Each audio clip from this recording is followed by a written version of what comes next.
আসসালামু আলাইকুম। বাংলাদেশ বেতার, রাজশাহী। স্থানীয় সংবাদ পড়ছি খন্দকার আনোয়ারুল ইসলাম।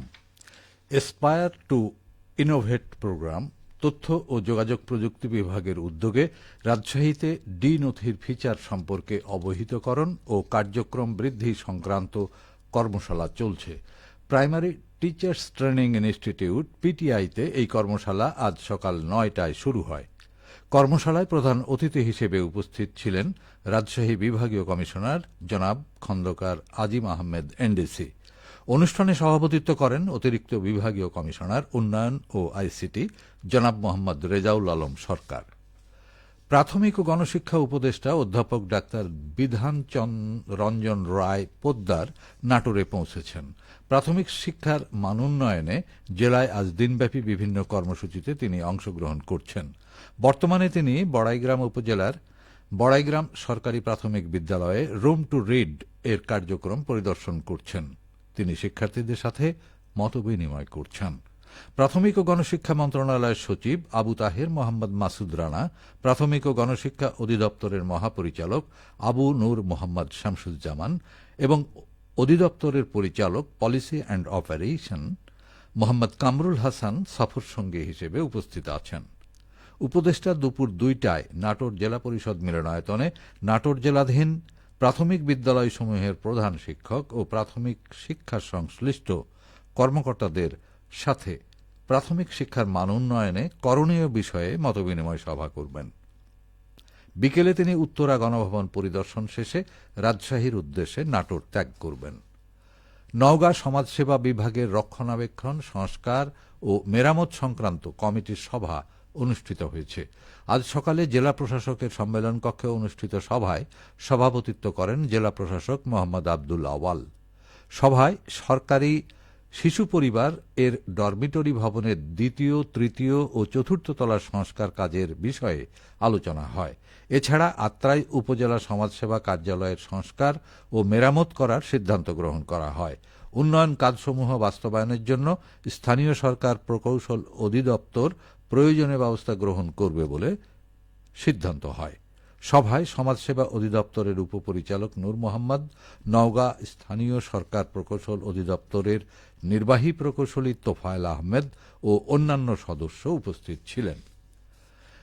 বগুড়ার দুপচাচিয়া পৌরসভার উদ্যোগে মাসব্যাপী মশা নিধন কর্মসূচির উদ্বোধন করা হয়েছে।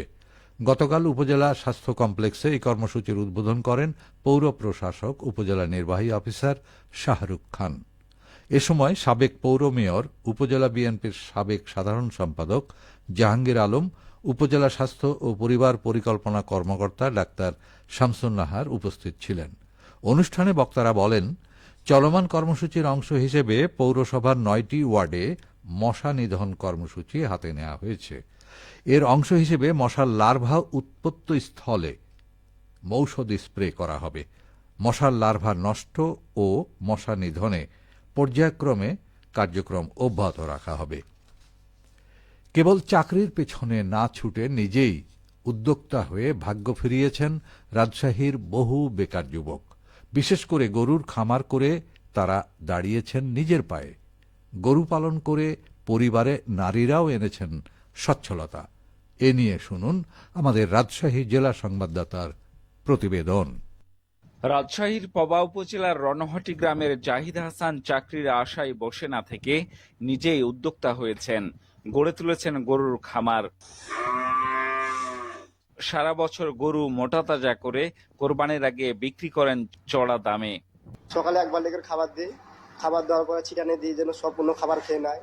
সম্পূর্ণ খাবার খেলে গরু পেট ভরে থাকবে। একসাথে ধরেন যে একটু লাভ হবে কি হবে, আমরা ইয়াতে ধরেন যে একটু পরিশ্রম করে। জাহিদের মতো অন্য খামারিদেরও এখন দারুণ ব্যস্ততা গরুর খামার নিয়ে। কিস্তি তুললাম দিয়ে ধরেন যে গরুটা কিনলাম, গরু থেকে বাইরলো, আপনার গরুটা লাভ থেকে গেল, আপনার কিস্তিও শোধ হয়ে গেল। সংসারের পাশাপাশি আমরা গরু সবকিছু আমরাই করি। গরু গা ধোয়া, গরু খাওয়া, গোবর গহিল সব পরিষ্কার করা। এখানে আমরা খাদ্য দিই ভাত, খোল, ভুসি, আর আমরা তাদের জন্য এই ঘাস লাগাই। বাজার ধরার তাড়া, তবে সাপ্তাহিক হাটগুলোতে কোরবানির পশু উঠলেও হাতের সময় থাকায় এখনো কেনাবেচা জমে ওঠেনি পুরো দমে। রোজারিদের আগে দেখাছিলাম গরুটা, ওটার দাম 1.5 লক্ষ টাকার উপরে বলছিল। মনে করছি যে দাম আরো বেশি পাবো আশা করা হচ্ছে। আমদানি বেশি, মানে বেচা কিনা কম, গ্রামে যে কিনা আছে না।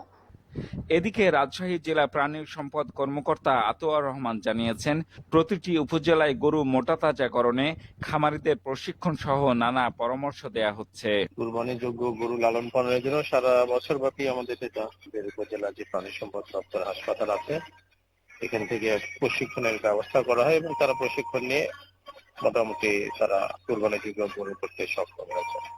প্রাণী সম্পদ অধিদপ্তরের তথ্য মতে রাজশাহী জেলায় প্রায় 20,000 খামার রয়েছে। এর মধ্যে গ্রামে গ্রামে গড়ে ওঠা ব্যক্তি উদ্যোক্তার সংখ্যাই বেশি। জিয়াউল গনি সেলিম, জেলা সংবাদদাতা, বাংলাদেশ বেতার, রাজশাহী। সবশেষে আবহাওয়া।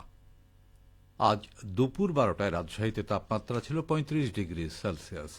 এ সময়ে বাতাসে আপেক্ষিক আর্দ্রতার পরিমাণ 54%। রাজশাহী ও পার্শ্ববর্তী এলাকায় আজ সূর্যাস্ত সন্ধে 6:40। সংবাদ শেষ হল। আমাদের পরবর্তী সংবাদ প্রচারিত হবে দুপুর 2:05।